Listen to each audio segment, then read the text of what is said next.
Hello and welcome to section 3, and this is a section over reflections and dilations of absolute value functions. So what we're going to do is we're going to talk about dilations first, and what that means is we're going to either shrink or stretch an absolute value function. So the first thing I want to do is go in and graph the parent function of the absolute value functions. Remember, if we plug in, say, absolute value of negative 4 into an absolute value, that's going to give us a value of 4. The absolute value of negative 2 is going to give me a y value of 2. Absolute value of 0 is going to give me 0. Absolute value of 2 is going to give me 2. And then the absolute value of 4 is going to give me 4. So what I have is I have the points negative 4, 4, okay, negative 2, 2, 0, 0, 2, 2, and 4, 4. So you get a V, okay? We need to remember that, all right? And so what that will do is, it's pretty easy to draw that graph, but what we want to do is we want to be able to, either make it thinner or fatter and reflect it down over the x-axis is what we're going to do for this section, okay? So what I'm going to do is talk about a dilation, a shrink or a stretch. And a shrink means that it's going to get fat, okay? And then a stretch means that it's going to get thin. Okay, so fat and thin is what I use. Okay, so we have this number out here. Okay, and this is this value of A is a factor. Okay, and it's a multiplier, and that's going to either make the graph fat or it's going to make it thin. Now, if the value of A is in between 0 and 1, if it's a fraction, okay, a fraction, then it's going to shrink the graph. It's going to make it fat, okay? But if the value of A is larger than 1, then it's going to stretch the graph, and it's going to make it thin, okay? So then we've got two options. You're either going to get fat or thin. So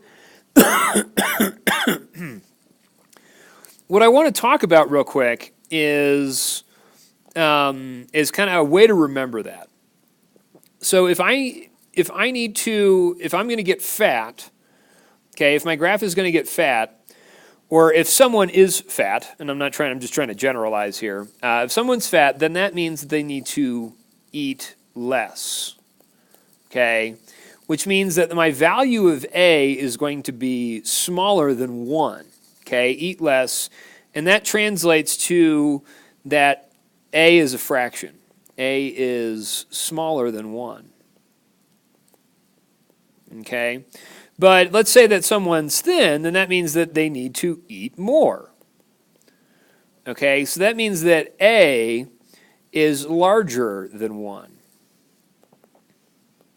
Okay, so that's just the way that I was able to kind of remember it. But what you notice here is that if you have a factor, here's your parent function.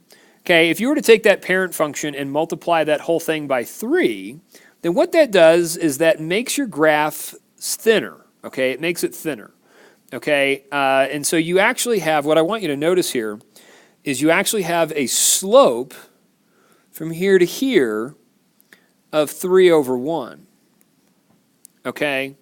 And then the same thing down over here with this, this green graph, and that's going to give you, if you have P of x is equal to 1/2 times the absolute value of x, then what you have here is you have a slope of 1/2, so up 1 over 2.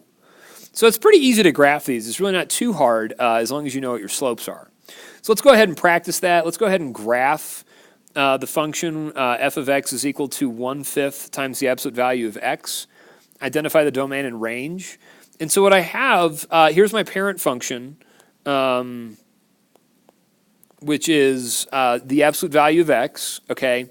And if I multiply it by a number that's a fraction, that's smaller than 1, it's going to get fat, okay? And so I'm going to go up, let's go up 10 over 2, or I'm sorry, up 2 over 10. So 2 over 10 is 1/5, and there's my graph here, oops, and here, okay? And that doesn't really look very good, but that's the idea, okay? So your V is going to be very, very fat on something like that. Okay, now on this other one, okay, it says graph, h of x is equal to 4 times the absolute value of x. And so we want to, and we'll identify the domain and range here in a second. But what I want to do is that because my value is 4 is larger than 1, it's going to get thin. And so instead of these lines having a slope of 1 or negative 1, we're going to have a slope of 4. So I'm going to go up 4 over 1. Okay, like so, and like so. Okay, and that's the value. Okay, now the domain on either of these, the domain doesn't change. The domain is going to be all real numbers. Okay, the range, where do you have y values? Your y values are going to be larger than or equal to 0. So I'm going to say that y is greater than or equal to 0. And that's going to be the same thing over here. The domain on this function is going to be all real numbers. Okay, so all real numbers. And then the range is going to be values that are greater than or equal to 0. So if you don't do any horizontal shifting or vertical shifting, then these domains and ranges don't change. Okay?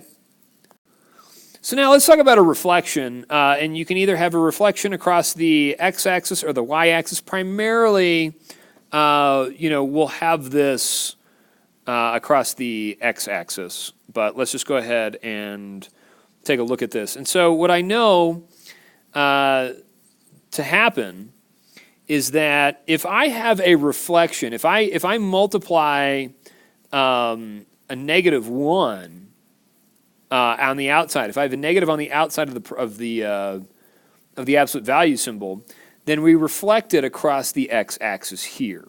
Okay, we make all the values negative. All right.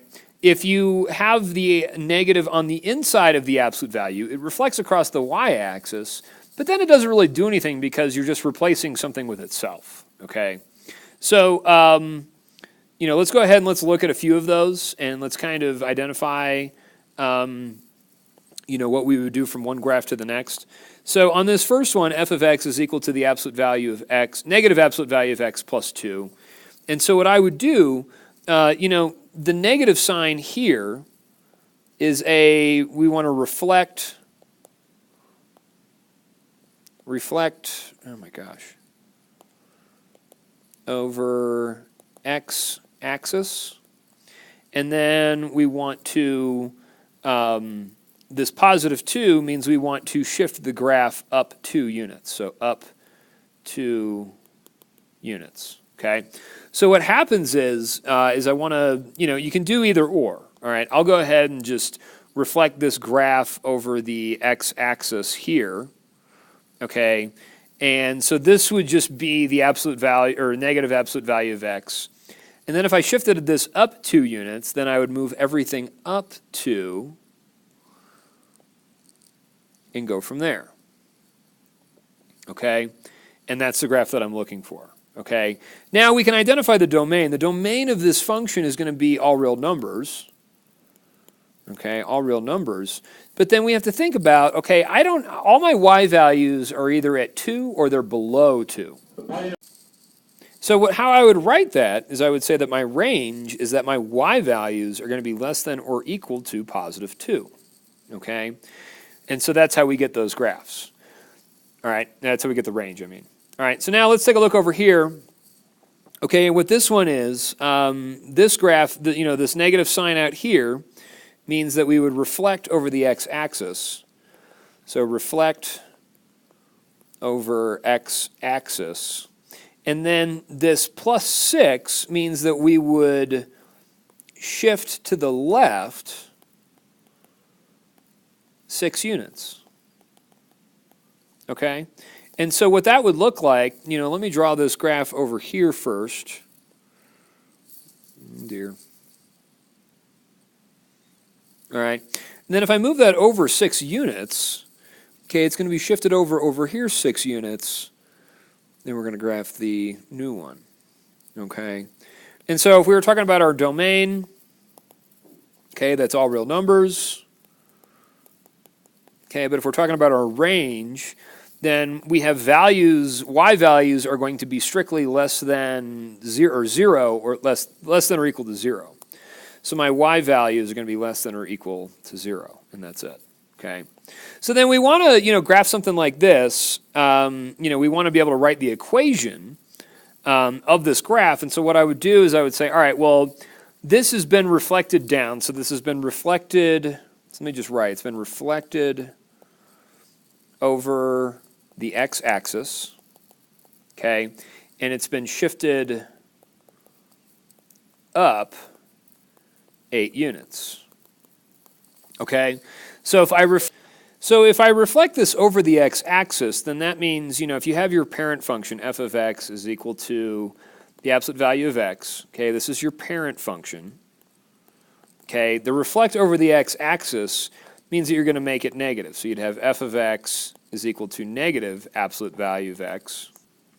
And then because of your shifted up 8 units, that means you need to add an 8 onto the end of your function. Okay, and so that's the function for that graph, all right, and that's all we're doing. Okay, so I hope you enjoyed this video. I think this is really fun. I'm having a good time. I hope you are too.